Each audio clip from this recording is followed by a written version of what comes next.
नमस्कार, मैं हूं आपके साथ मनीषा सिंह और आप देख रहे हैं एबीपी गंगा। लोकसभा चुनाव अब अंतिम दौर पर चल रहा है। यूपी में आखिरी चरण में 13 सीटों पर मतदान होना है। इसके लिए सभी राजनीतिक पार्टियों के नेता धुआंधार चुनाव प्रचार में लगे हुए हैं। इन 13 सीटों में कुशीनगर भी शामिल है।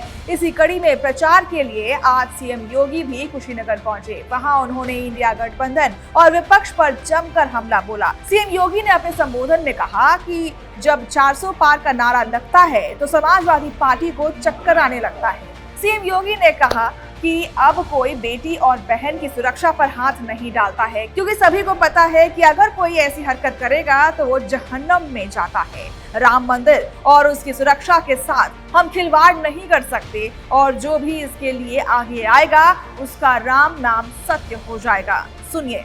आपने पिछले 7 वर्ष में दंगा करते हुए किसी को देखा है क्या? आज कोई दंगा कर देगा क्या? आज कोई डोल यात्रा रोक पाएगा क्या? आज कोई गौकसी कर देगा क्या? आज किसी बेटी और व्यापारी की सुरक्षा पे कोई सेंध लगा पाएगा क्या? नहीं लगा पाएगा, क्योंकि उसे मालूम है अगर लगाएगा तो फिर उसका खामियाजा भी भुगतेगा। उसे मालूम है कि बेटी और व्यापारी की सुरक्षा की कीमत अब जेल नहीं जहन्नुम होता है, जहन्नुम। उसे मालूम है अब रामलला ही विराजमान नहीं होंगे।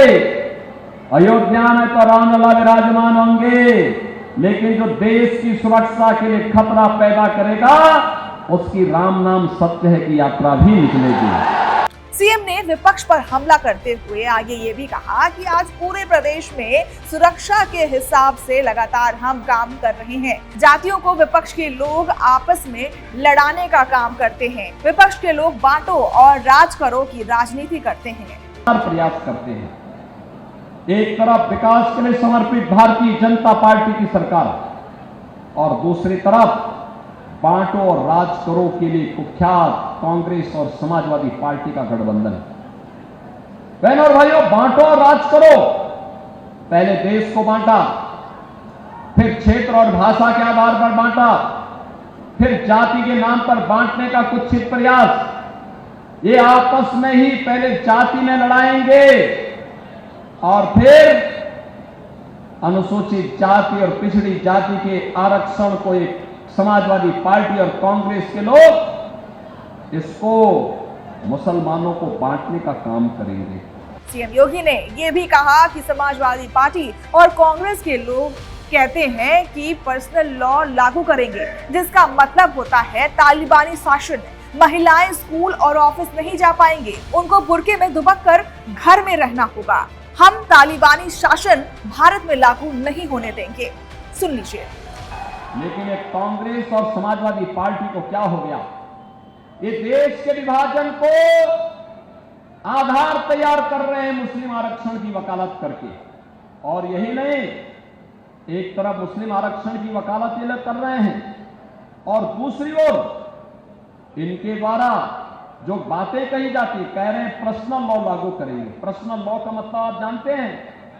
पर्सनल लॉ का मतलब तालिबानी शासन। तालिबानी शासन का मतलब बेटी स्कूल नहीं जा पाएगी, महिलाएं ऑफिस या बाजार नहीं जा पाएंगी, बुर्के में दुपक के उनको रहना पड़ेगा।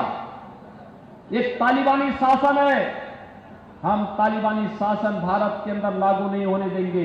आपको बता दें कि 1 जून को कुशीनगर सहित 12 अन्य सीटों पर जनता अपने फैसले सुनाएगी और ऐसे में तमाम मतदाताओं को साधने के लिए सभी नेता, सभी प्रत्याशी अपनी अपनी पार्टी के विकास योजनाओं को गिनवाने में लगे हुए हैं।